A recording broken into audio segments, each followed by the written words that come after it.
आपण ज्या दिवशी पाडव्याच्या सकाळी माझी मुलाखत त्यावेळेस घेतली त्यावेळेस खरात महाराज तर मी माझा स्वभाव असा की आम्ही कुठल्याच ह्या महाराज वगैरे असले बुवाबाजी आम्ही सगळ्याच्या विरोधात असतो, कारण अजितदादा पवार साहेबांची आम्हाला सगळ्यांना एक शिकवण आहे.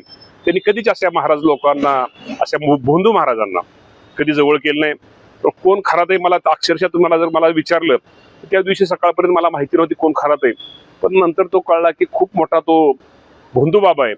त्यांनी खूप काही गोष्टी ज्या व्हिडिओ समोर येत आहेत त्यांनी खरंच अशा लोकांना आता काय त्यांना शिक्षा तर म्हणजे मला वाटतं वेगळ्या प्रकारे कशी ह्यांना कसं म्हणजे ह्या लोकांना कसं ठोकून काढलं पाहिजे. मी कुठलाही महाराज ह्या महाराजांना ह्या कुठला महाराज आयुष्यामध्ये परत कुठली चूक ह्या महाराजांवर इतर सुद्धा महाराज जो लोकांना फसवतात, लोकांना नादी लावतात, कुठंतरी अगोदर कुटुंबाची माहिती घेतात, हे खरंय म्हणतात आणि एखादी गोष्टी चुकून असं 100त एखादी गोष्ट खरी होती आणि तीच वाजवली जास्त जाती आणि हाच हे लोक काय लोक इथं आपले प्रचार प्रसार करायला लोक हे करतात.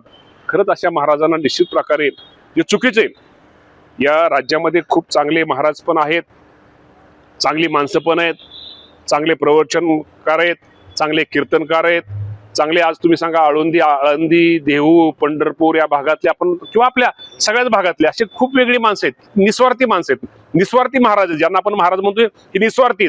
पण हा खरात भोंदू बाबा हा मला माहित नव्हतं तो कसा आहे.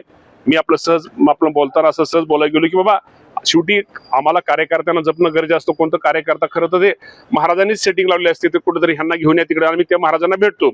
तो महाराज भोंदू आहे का तो कसा आहे मला तो खरातच्या बाबतीमध्ये माहिती नव्हतं, पण खरात अत्यंत चुकीचा माणूस आहे.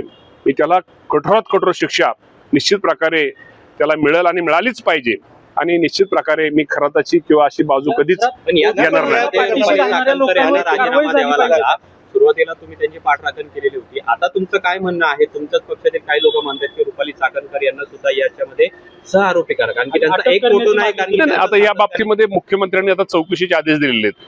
मी या चौकशीमध्ये आता तुम्हाला माहिती आहे की मुख्यमंत्र्यांनी आता ज्या चौकशीमध्ये जे काय बाहेर येईल जे कोण असतील त्या बाबतीमध्ये मुख्यमंत्र्यांनी आमच्या ह्याच्यामध्ये म्हणजे अधिवेशनामध्ये त्यांनी हाऊसमध्ये त्यांनी जाहीर केलेले आहे. एकदा राज्याच्या मुख्यमंत्र्यांनी बाबतीमध्ये जो कोण ह्या दोषी असतील याच्यावरती कठोर कारवाई केली त्यांनी जाहीर केल्यानंतर मुख्यमंत्री हे सर्वोच्च असतात आणि मुख्यमंत्री निश्चित प्रकारे त्याची चौकशी होऊन जे काय त्यात कुणी दोषी असतील, मी कोणाचं नाव घेत नाही, जे कोण दोषी असतील त्याच्यावरती निश्चित प्रकारे कार्यवाही होईल.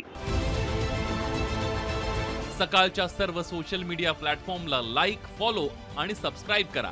तसंच सर्व नोटिफिकेशनसाठी बेल आयकॉन प्रेस करायला विसरू नका.